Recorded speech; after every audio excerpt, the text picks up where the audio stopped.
পবিত্র ঈদুল ফিতর উপলক্ষে কিছুটা যাত্রী সমাগম শুরু হলেও আগের মতো জৌলুস নেই রাজধানীর সদরঘাট লঞ্চ টার্মিনালে। নেই চিরচেনা রূপ, তবু ঈদ উপলক্ষে রয়েছে বাড়তি প্রস্তুতি। অপেক্ষমান ১৭৫টি লঞ্চ, যা ছেড়ে যাবে দক্ষিণাঞ্চলের বিভিন্ন রুটে। বুধবার থেকে যাত্রী নিয়ে আনুষ্ঠানিক ঈদযাত্রা শুরু করবে লঞ্চগুলো। তবুও কিছুটা স্বস্তি আর পরিবারকে বাড়তি সময় দিতে আগেভাগেই শেকড়ের টানে নদীপথে যাত্রা করছেন অনেকে। প্রচুর লোকজন সবাই ভিড়ে ভিড়ে বাচ্চা নিয়ে যাওয়া সম্ভব নয়, সেজন্য আগে যাইতেছে। যেরকম চাপ বেশি চাপ কম আছে আগের থেকে অনেক। লঞ্চে অনেক জ্যাম হবে এই কারণে, আর ঈদের আনন্দটা খুবই করার জন্য আর কি যাচ্ছি। নদীপথে শ্রমিকদের অলস সময় শেষে বেড়েছে ব্যস্ততা। হাকডাকে ঘাটে ফিরেছে প্রাণ চাঞ্চল্য। আশা করছেন বছরের ধাক্কা পুষিয়ে নেয়ার।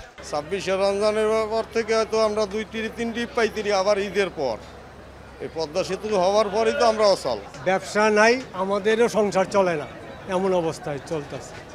তারপরে ঈদের মধ্যে আমরা তাকায় থাকি ঈদের এই সিজনটা। ঈদযাত্রা নিয়ে সতর্ক বন্দর কর্তৃপক্ষ। বিআইডব্লিউটিএ কর্মকর্তার স্পষ্ট নির্দেশনা, কোনো অনিয়মেই ছাড় নয়। অতিরিক্ত ভাড়া কিংবা বাড়তি যাত্রী নিলেই কেড়ে নেওয়া হবে লঞ্চের লাইসেন্স।